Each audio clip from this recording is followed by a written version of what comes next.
In this video, I'm going to talk about some of the reasons people get injured and some of the things we can do to reduce the risk of that happening. So the first thing I want to talk about is training. What training are you doing at the moment? Are you trying to build your training up or trying to maintain where you are? Perhaps you're coming back from an injury or a rest period. Any of those things have to be treated differently. If you're trying to build your mileage up, you need to make sure you do that at the right pace.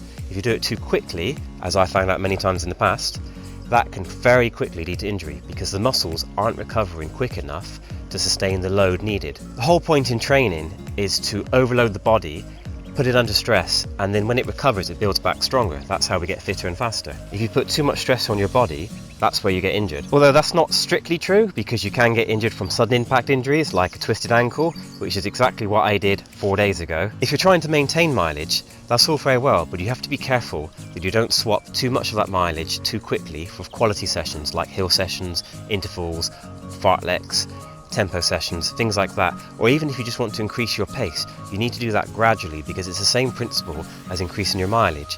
If you increase intensity too quickly, you're putting your muscles under too much stress and they won't recover quick enough. If you're just coming back from injury or a rest period, you need to be even more careful.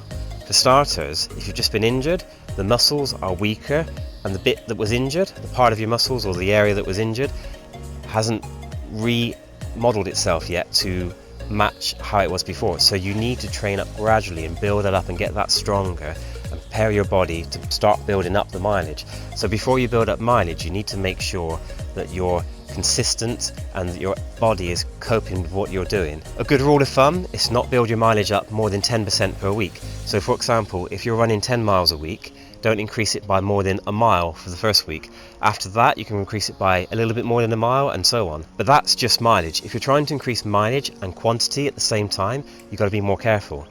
If you're running 10 miles a week and you want to increase your mileage, but you also want to add in some sort of structured session like a tempo run or something like that, you can't do both at the same time. You're going to have to balance it out. So personally, I would start by trying to increase mileage to a point where you feel you're getting good aerobic fitness from it, but you're not pushing your body too far. Once you're comfortable with that mileage, then you can start to add quality stuff in. What might be sensible to do would be to bring that mileage down a little bit when you build the quality in. So for example, if you do a 3-mile tempo run, perhaps reduce a longer run, like say an 8 or 9 mile run, to sort of 6 miles until your body adapts to the extra mileage, or perhaps cut out a smaller 4 or 5 mile run to sort of balance that out. I would probably class quality miles as double non-quality miles, at least. They could actually be worth more than that depending on the intensity. If you have one available to you or you're a member of a club, I would get the advice of a coach and they can give you a structured training plan which is catered for your needs and around your lifestyle. I do also plan to make videos on how to execute a good session, so those will come in the future if you want to learn a bit more about the details of an actual structured session. Whether or not you have a running coach, it's important to think about what training you're doing week by week. Try and have some sort of structure to it if you can, but make sure you keep track of it. I would highly recommend keeping a log of your training and keep an eye on it each week to make sure you're not doing too much more than you were the week before. One of the most important things you can do when it comes to the actual training itself is listen to your body. How do you feel? How does your body feel? How do your muscles feel? Do you feel like if you go and do this training session now that you're planning to do, you're going to damage yourself? Do you feel like you should do a shorter run, an easier session? If you feel like that, that's probably your body telling you something. And it's really important to be in tune with what your body is saying. It takes a lot of practice, but with time you can pick it up. What you got to do is you got to listen to it. And if your body's telling you something, you really need to listen to your body and do what it says. It's also important to work on your core strength. A strong core helps with balance and stability, and it's easy to incorporate core strength training into your routine. 5 to 10 minutes of core strength training after a run can make a big difference, and you don't need any special equipment because most of the exercises can be done with your own body weight. Some common signs of a weak core are poor posture, bad balance, and lower back pain, especially if you're getting this after standing or sitting for a long time. Obviously, what you eat has a huge impact on your training and physical well-being. Essentially, what you eat is what you are. So after a training session, eating the right foods and drinking the right drinks is really important. I'm not a nutritionist, but I've been running for 17 years, and what I found is the following things are really important to do.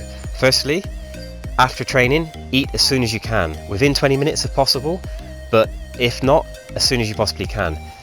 Eat the right sort of things. So if you can help it, try not to eat chocolate or sweets. If you can, try and drink a protein shake or something quite high in protein with a lot of carbs in. Something like For Goodness Shake is really good because it's a good mix of protein and carbs. And generally speaking, with running, what you need more carbs than protein. If you haven't got access to something like a recovery shake, then some fruit and some saurian, something like that's quite good. Nuts are great because they have loads of protein and energy in them, so nuts, raisins, things like that. And of course, you really want to hydrate after training. So it's not just a case of drinking water. When you sweat, you lose electrolytes, you lose salts, so you want to replace those. So water is great, but what I'd really recommend doing is getting electrolytes in your water. If you go online, you can get electrolyte tablets. You put one in your drink and it dissolves and you drink that. They taste fine, you get different flavours, and that helps replenish the electrolytes and salts you've lost, as well as the water. Again, drink that as soon as you can after training, and that will really help. Beyond the immediate aftermath of training, you want to think about what you're eating on a day-to-day basis. For starters, you want to make sure you're getting the right amount of calories. You need to make sure you're not eating too many calories. If you're eating too many calories, of course, you're going to start putting on weight. If you eat too few calories, you're going to starve your body, and that's going to be a very quick way of getting injured. Your body's going to be starved of all the nutrition that it needs, and it's not going to be able to rebuild and recover from your sessions. In terms of the actual detail of what you should eat, I would recommend either, if you have access, speak to a nutritionist or have a look online.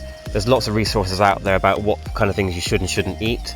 I'm not going to go into that, it's not really my expertise, but think about what you're eating and try and make sure that you eat good food before you eat bad food. So if you do want to eat a chocolate bar after running, that's fine, but eat the good food first, get that out of the way with, and then have the chocolate bar. In the past, I found eating the right diet has made an immense impact on my running. All of my PBs I've run where I've been eating a good diet, a good balanced diet with the right sort of stuff, and not too much of the crap stuff like sweets and chocolate. I'm not saying you shouldn't eat those things, but they should be eaten in moderation, especially when you're training hard. And where you can, try and cut them out and try and replace them for things like fruit or nuts, something like that. Now the final point, which in my opinion is possibly the most important and probably the most underrated thing, is rest and sleep. Those two things are so important to training. Without the right amount of rest and sleep, you will not recover and you will get injured. Your body needs rest and it needs sleep in order to recover. So the first thing is sleep. If you can, try and get at least 8 to 9 hours of sleep a night. That's really hard for a lot of people, me included. I've got a young son and it's really hard to get 8 hours sleep. I probably never get 8 hours sleep, but you want to aim for as much as you can. So where possible, try and go to bed earlier. If you've got kids and they wake up early, just try and shift your bedtime earlier by an hour. If you're like me and you're a bit of an insomniac and it takes you a long time to get to sleep, then try and go into bed about an hour before you actually want to fall asleep. That helps you drift off slowly and gives you more time to actually have those 7 or 8 hours sleep that you need. Now I know this is really hard, but if you can help it, 1 to 2 hours before you plan to fall asleep, try not to look at your phone or any other devices like a tablet or TV if possible. Now even if you can't get sleep, if you're an insomniac or you just can't get to sleep, it's too hot, or you're awake at night thinking about things like me, like I do all the time, don't worry about that, just rest your body. That's the first thing and the most important thing, is to get the rest. So lay down in bed, be comfortable, just rest your body, let your body recover. If you can't sleep, don't worry about it, just let yourself rest.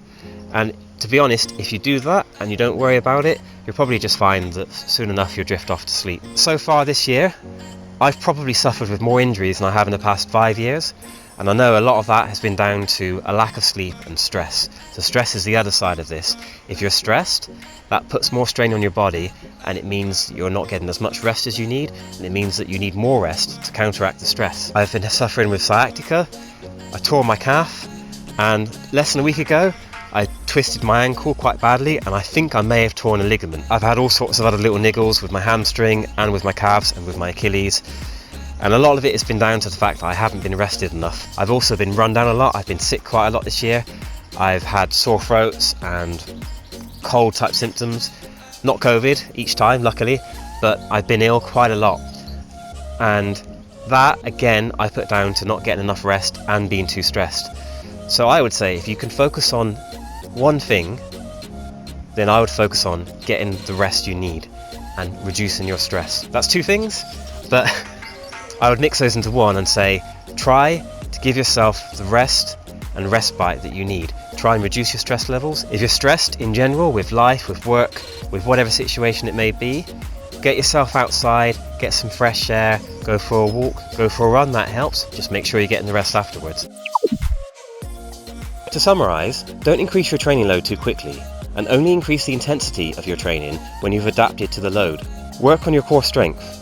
Ensure your diet is appropriate for the training you are doing, and make sure you are getting enough sleep and try to reduce stress where possible. If you follow these basic principles, you will greatly reduce your risk of injury.